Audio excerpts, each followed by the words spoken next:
All right, let's dive straight into today's explainer, where we're breaking down a really fascinating analysis by Lawson Akigbe on the newly formed Board of Peace. This was published by the Center for Nigeria Progress, and honestly, it makes a pretty compelling case. Akigbe argues that while this board looks like a totally standard, traditional diplomatic body on the surface, its actual structure is something else entirely.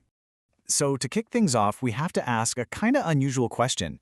When exactly does an international organization start functioning like a family business? Or, as the source material puts it, how is it possible for a diplomatic entity to operate more like a private corporation than, say, a UN council? Let's actually look at the paperwork and see exactly what Akigbe uncovered here.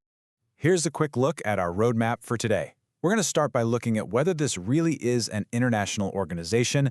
Then we'll dive into the role of the sole proprietor chairman, look into the missing billion-dollar fund, explore what's being called a jurisdictional escape hatch, and finally, look at a very familiar global architecture. Moving right into Section 1, an international organization, the diplomatic paperwork versus reality. Now, Akigbe points out that, at least on paper, the Board of Peace has every single feature you'd expect from a standard multilateral body. I mean, we're talking a formal charter, a designated chairman, member states, an executive board, and even a World Bank account. It projects this absolutely perfect image of a standard, by-the-book international institution. But here is where we hit the author's central argument, and it's a great quote. International law was not built to describe what has actually been built.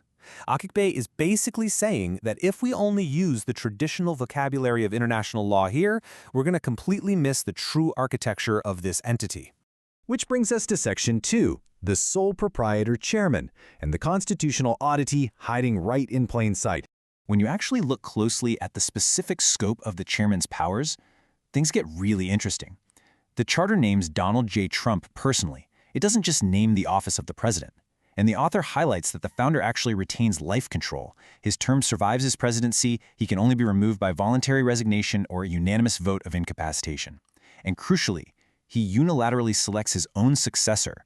So practically speaking, a future sitting president could theoretically be outranked by a private citizen that their predecessor handpicked. To really wrap our heads around the mechanics of this, Akigbe brings in a corporate term, the closely held corporation.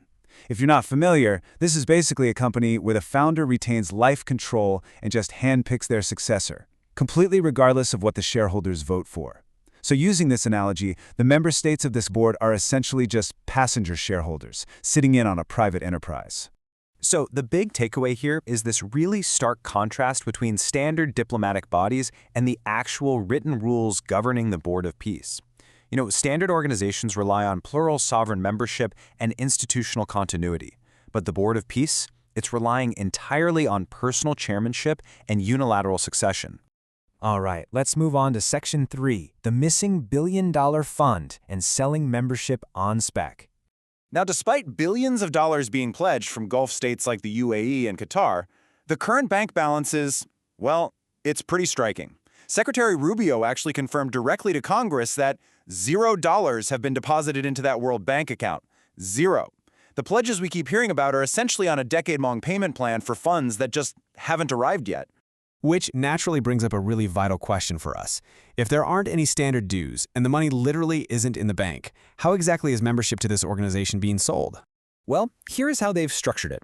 A permanent membership is going to cost a flat $1 billion, which is payable in the first year. Anything under that amount buys you a standard membership. That gets you a 3-year renewable term, but it's granted entirely at the chairman's discretion. Akigbe makes a great point here, noting that this structure closely resembles a golf club's initiation fees, complete with the founder conveniently serving as the sole trustee and treasurer of the whole shebang. Let's transition into Section 4, the jurisdictional escape hatch, or statutory evasion by reclassification. Now, this part is fascinating. The organization was actually recently downgraded from what Secretary Rubio initially called the future new United Nations down to just a plain INGO. That's an international non-governmental organization. And that matters because an INGO classification is governed by the much thinner law of nonprofit registration. So by doing this, it essentially sheds the standard public accountability and the heavy scrutiny that comes with being a formal treaty-based body. The author summarizes this whole strategy with a really pointed observation. He writes, "One does not reclassify one's own creation downward for no reason. One does it because upward classification invites auditors. Basically, Akigbe is proposing that this reclassification isn't an accident. It's a deliberate jurisdictional escape hatch designed specifically to avoid oversight. So what exactly are they trying to avoid? Well, take a look at Section 74AI of the FY26 State Department Appropriations Act. This rule requires Inspector General access to the financial data of any international organization receiving U.S. funds. Akigbe explains that by using an executive agreement instead of a formal treaty, combined with that INGO classification we just talked about, the board completely bypasses statutory U.S. administrative law hurdles exactly like this one. It's a total end run around the standard rules. And this evasion of oversight is a huge deal, mainly because of the sheer amount of money involved here. The State Department recently notified Congress about an intended $50 million transfer of U.S. taxpayer money just to cover initial operating expenses.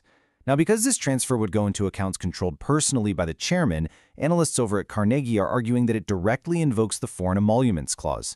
You've got one single individual holding signature authority over an international body that's taking in both foreign and domestic funds. Which brings us to our final section, Section 5, a familiar global architecture viewed from Lagos. Here, the author draws a really fascinating parallel from his own perspective. He points out that this entire system of personal rule and patronage, it's not actually a novel invention at all. It closely resembles the regional patronage networks we've seen in places like Nigeria, from Abuja to Abacha's Aso Rock. The only difference is that now, it's being scaled way up to the global stage and applied to reconstruction finance with Gulf monarchies. So to kind of wrap up this whole analysis, while the board absolutely retains the diplomatic theater you'd see at Davos, complete with the fancy ambassadorial titles and formal charters, the actual legal paperwork functions much more like a commercial licensing operation. It reads exactly like a foreign division of a family enterprise that just happens to be incorporated using the language of peace. I want to leave you with this final thought to chew on. If the architecture of diplomacy truly becomes the architecture of personal enterprise, who actually holds the power? It's a really fascinating look at the exact point where international law collides with closely held global finance. Thanks so much for joining me for this explainer today, and as always, keep asking those critical questions.